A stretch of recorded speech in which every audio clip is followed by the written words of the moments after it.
اللہ کا شکر، اللہ تعالیٰ کا خاص کرم ہے کہ امت محمدیہ صلی اللہ علیہ وسلم مسلمانوں نے جتنے جیسے بھی برائیاں کی، گناہ کیے،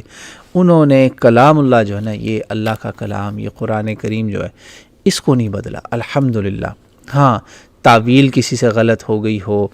ان انٹینشنلی، یا کوئی فرقہ واریت میں ڈوب گیا ہو، اس کی وجہ سے اس نے غلط ترجمہ کوئی کر دیا ہو یا غلط تعویل کر دی ہو، وہ اور بات ہے۔ لیکن یہ جو جرم ہے نا، یہ اللہ تعالیٰ مسلمانوں کو ایک بات سمجھانا چاہ رہے ہیں یہاں پہ کہ اتنی زیادہ امید نہ رکھو یہودیوں سے اور ان جیسے کرتوت رکھنے والے اور لوگوں سے بھی، کہ وہ تمہاری بات جو ہے نا وہ مان لیں گے، وہ ایمان لے آئیں گے، کلمہ پڑھ لیں گے۔ ان میں بہت سارے ایسے لوگ ہیں جو کلام اللہ کو بدل ڈالتے ہیں، جی ہاں، تحریف کرتے ہیں، اور یہ تحریف کرتے آئے ہیں، یہ ایک ہسٹوریکل فیکٹ ہے۔ یہ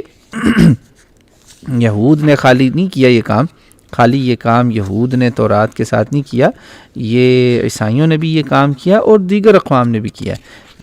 تو اللہ کہتے ہیں ان میں تو ایسے لوگ موجود ہیں، اور آپ جانتے ہیں کہ ان کتابوں میں کتنی کرپشن آئی، کتنی تبدیلیاں آئیں، کس طرح ان لوگوں نے اس کے اندر تحریفیں کی، اس کے کئی ان کے انداز ہیں۔ بعض لوگوں نے تحریف جو ہے، یہاں پہ اس امت کے لیے ایک خطرناک پہلو کی بات ہے، یہ کیا کرتے ہیں، تحریف کا ایک اور طریقہ ہے جو وہ لٹرل الفاظ کو نہیں چھیڑتے،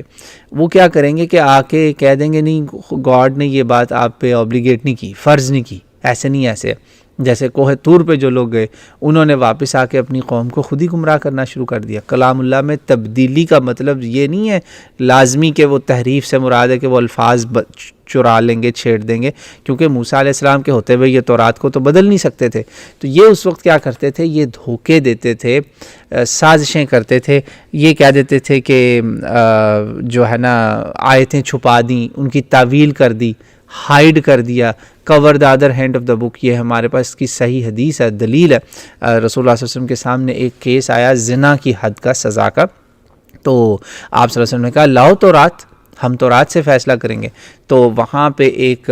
بہت بڑے یہودیوں کے عالم، بہت بڑے ہبر الیہود، عالم، بہت بڑا یہودیوں کا لیڈر، ان کو کہتے تھے جیسے یہودیوں کا وہ لیجنڈری اسکالر، ان کا نام ہے عبداللہ ابن سلام رضی اللہ تعالی عنہ۔ رسول اللہ صلی اللہ علیہ وسلم کے وہ اب صحابی بن چکے تھے وہ مطلب بیک گراؤنڈ سے یہود سے آئے، اہل کتاب والا سٹیٹس تھا ان کا، اور وہ عالم تھے، بہت بڑے عالم، کبار العلماء میں سے ایک ہیں۔ تو آپ صلی اللہ علیہ وسلم نے کہا لاؤ بھائی تورات سے فیصلہ ہوگا، تمہارا مقدمہ تو تمہاری کتاب سے اس کا فیصلہ ہوگا نا۔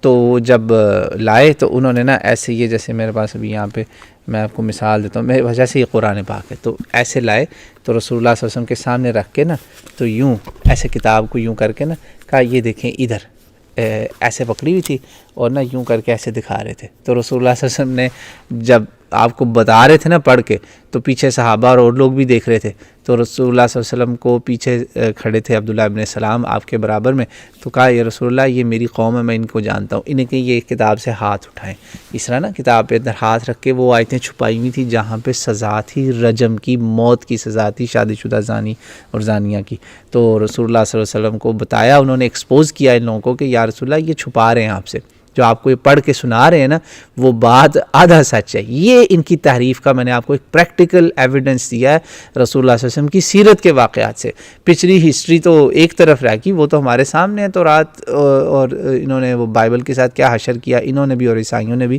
تو ان کی جو تحریف ہے نا یہودیوں کی، وہ بڑی خطرناک ہے۔ اس میں کیا کرتے ہیں، ختم کرتے ہیں، اس میں چھپاتے ہیں، حق بات کو چھپاتے ہیں، اور ایمان جانتے بوجھتے ہوئے نہیں لے کے آتے، اور ان میں یہ اللہ تعالیٰ نے اس میں ایکسپوز کر دیا ان کو کہ یہ کیا حرکتیں کرتے ہیں۔ اچھا، اب امت محمدیہ صلی اللہ علیہ وسلم کے لیے ان آیات میں وارننگ یہ ہے کہ ہمیں بھی اس قسم کی تحریف سے بچنا ہے۔ اللہ کی کتاب میں حق بات کو نہیں چھپانا، پہلی بات، کتمان حق نہیں کرنا، یہ بہت بڑا جرم ہے، اس جرم میں یہ مبتلا ہوئے، جس کی مثال سب سے بڑی تھی کہ انہوں نے رسول اللہ صلی اللہ علیہ وسلم کی جو تورات میں بتائی ہوئی شانیں تھیں نا ان کی باطل تعویل کر کے ان کو چھپا دیا۔ جی ہاں، سیکنڈ سٹیپ ہے تعویل باطل۔ ایک تو ہے کتمان، ہاتھ رکھ دیا کتاب پر، میں نے آپ کو ابھی قرآن پکڑ کے مثال دی نا، کلام اللہ، وہ کلام اللہ ہی ہے نا سارا، موسیٰ علیہ السلام پہ جو اترا یہ سارا اللہ کا کلام ہے۔ کتمان، اس کو چھپانا، covering the page of the book. Number 2، اس کی اس کو اگر چھپایا نہیں تو اس کی تعویل باطل کر دی، دکھا دیا مگر اس کو انٹرپریٹ غلط کر دیا، یہ دوسرا بڑا جرم۔ تیسرا بڑا جرم جو ہے نا اس میں وہ ہے یعنی اس کے اندر دنیاوی لالچ کے ذریعے صحیح بات کو بتانا اور صحیح بات کو چھپانا بیسڈ آن دنیا، یہ بھی کام کرتے تھے، اللہ کی آیتوں کو تھوڑے عوض میں بیچنا۔ وہ اللہ تعالیٰ نے اس کو پہلے کنڈیم کیا کئی بار، اور یہ بھی اس تحریف کا حصہ تھا کہ جہاں پیسے ملے وہاں پہ مرضی کی آیتیں ان کو خوش کرنے کے لیے بتا دیں، جہاں پیسے کم ملے وہاں ان کو ڈرانے والی آیتیں بتا دیں۔ نعوذ باللہ نعوذ باللہ ثم نعوذ باللہ۔